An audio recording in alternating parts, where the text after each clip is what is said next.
I gotta say that I must impress upon everybody that these stories basically revert back to the 80s, 30-odd years ago. He was declared clinically dead twice. Survived a 25-foot fall. And revolutionized rock and roll with 5 strings and a bottle of whiskey. This is the story of Keith Richards, the man who outlived his own legend. But behind the skull rings and rebel smirk lies a paradox, a chaotic genius who wrote the soundtrack of rebellion and defied death itself. Keith Richards isn't just the Rolling Stones guitarist. He's the anarchist poet who turned blues chaos into anthems for generations. His journey from post-war England to rock god, it's stranger, darker, and more unbelievable than any myth. But how did a quiet kid from post-war England become rock's ultimate outlaw? Keith Richards entered the world on December 18, 1943, in Dartford, Kent, England. Born to Bert Richards, a factory worker injured in World War II, and Doris Dupree, a music-loving homemaker, Keith's early life was steeped in post-war austerity. But his parents' struggles didn't define him. His grandfather, Gus Dupree, did.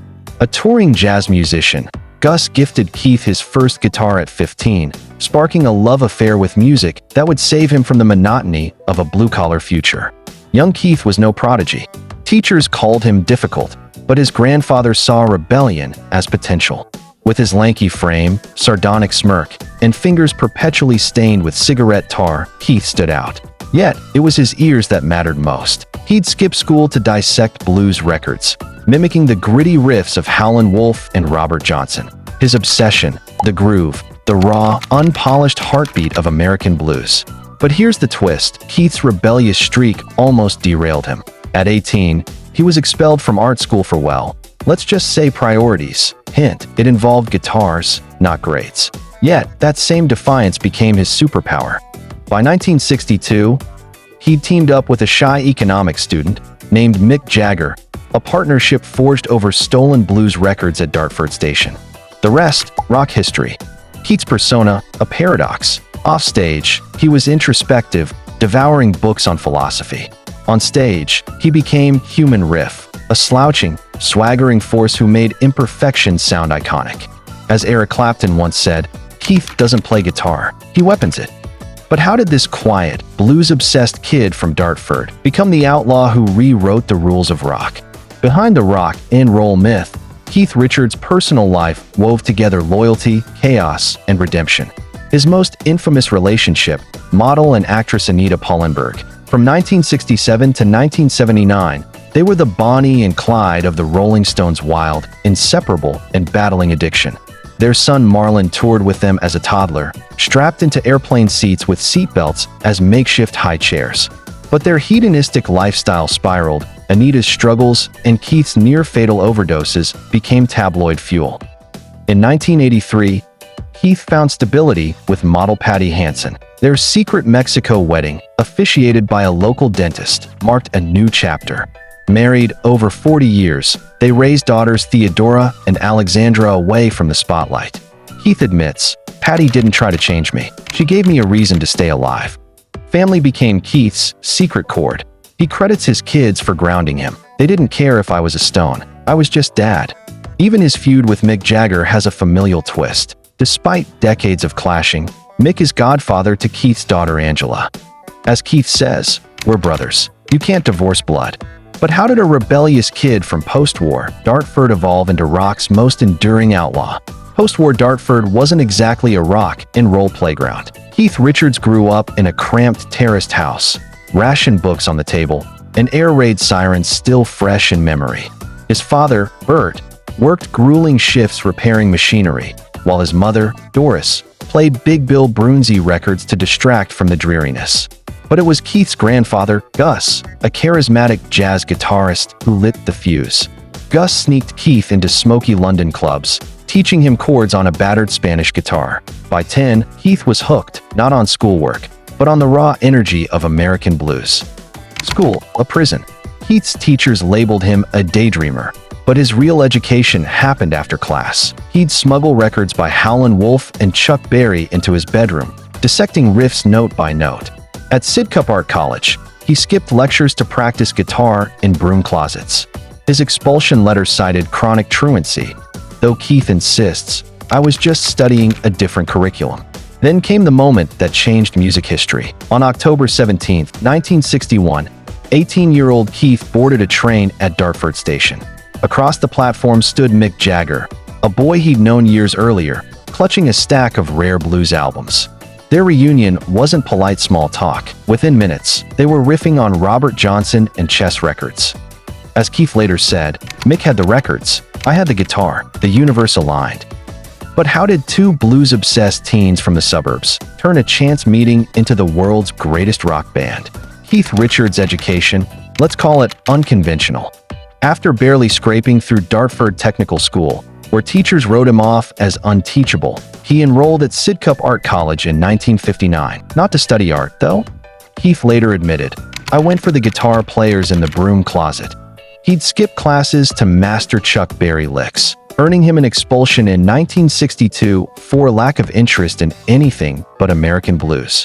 But that dismissal became his diploma. By then, he was already gigging in dive bars with Mick Jagger and Brian Jones. Before the stadiums, there were sweat-soaked pubs. Keith's first band, the Blue Boys, played covers for beer money. But in 1962, everything changed. Brian Jones, a blues purist with a flair for drama, recruited Keith and Mick for a new group. They called themselves the Rolling Stones, stealing the name from a Muddy Waters song. Their first paid gig, July 12, 1962, at London's Marquee Club. Payment, £20, and a lifetime of chaos. Keith's real education came from the stage.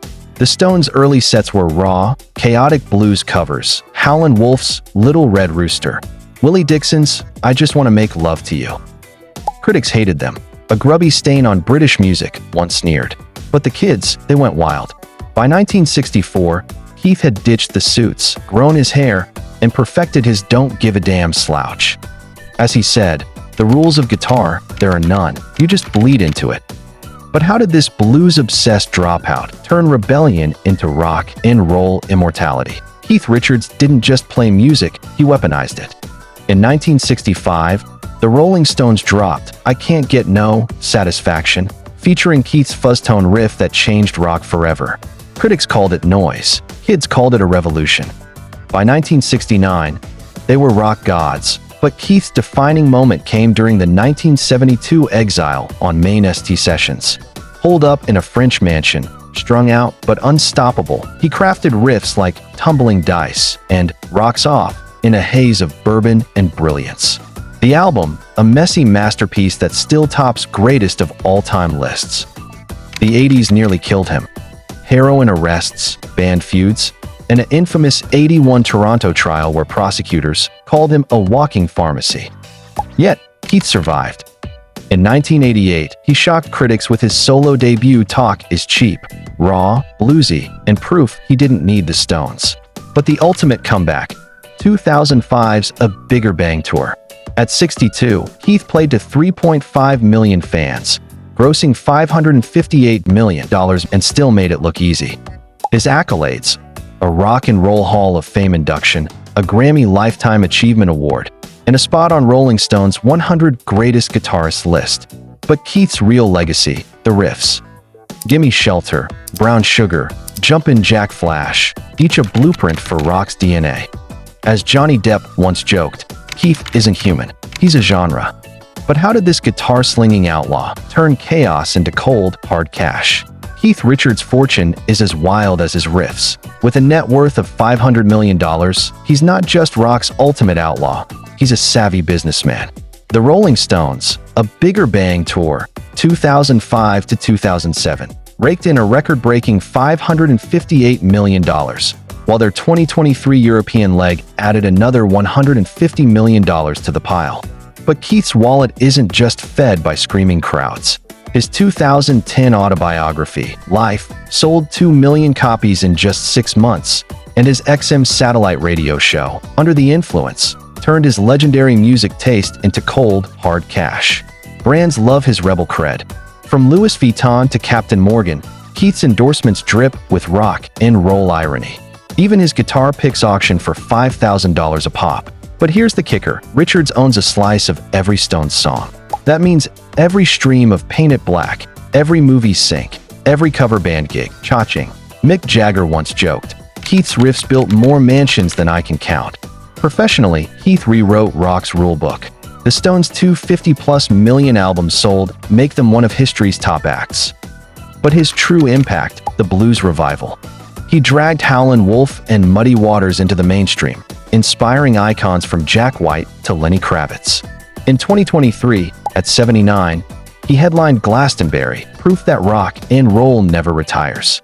So how does a $500 million rock god live when he's offstage? Keith Richards' life offstage, a symphony of contrasts. By day, he's a bookish grandpa in a Connecticut mansion, sipping Earl Grey tea in a library crammed with 3,000 books, Shakespeare, naval history, and Chekhov. By night, he's still Keith, jamming in his home studio, the Red Room, where guitars named McCalber and Dreadnought hang like sacred relics. His secret to survival: "I quit the hard stuff decades ago. Now it's just wine, rum, and the occasional Marlboro." His toys, legendary. A 1959 Bentley S2, a fleet of Harley-Davidson motorcycles, and a 90-foot yacht named Rarities. But his real passion, sailing the Caribbean, where he trades riffs for rigging. "The sea's the only place louder than a Stones gig," he jokes. Even his philanthropy rocks. He's a quiet force behind Eric Clapton's Crossroads Center, helping addicts reclaim their rhythm. At home, it's all about simplicity, chess matches with Mick, cooking his mom's shepherd's pie, and spoiling his grandkids. "Family's my greatest riff," he says. Yet, the rebel lingers. His 2023 collab with punk band The Offspring proved he's still hungry. As Patti Hansen quips, Keith's 80% librarian, 20% pirate, never boring.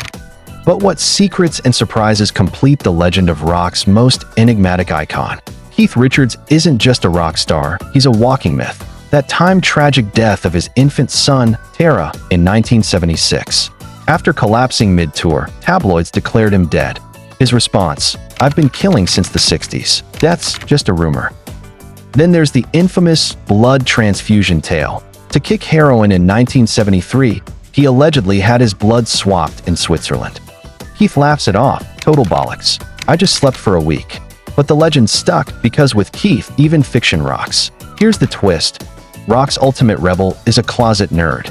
He owns 30,000 books, reads for a week, and adores Harry Potter. His skull ring, a tribute to his pirate ancestors. Oh, and he's terrified of spiders. Even legends have kryptonite. He's a Hollywood muse.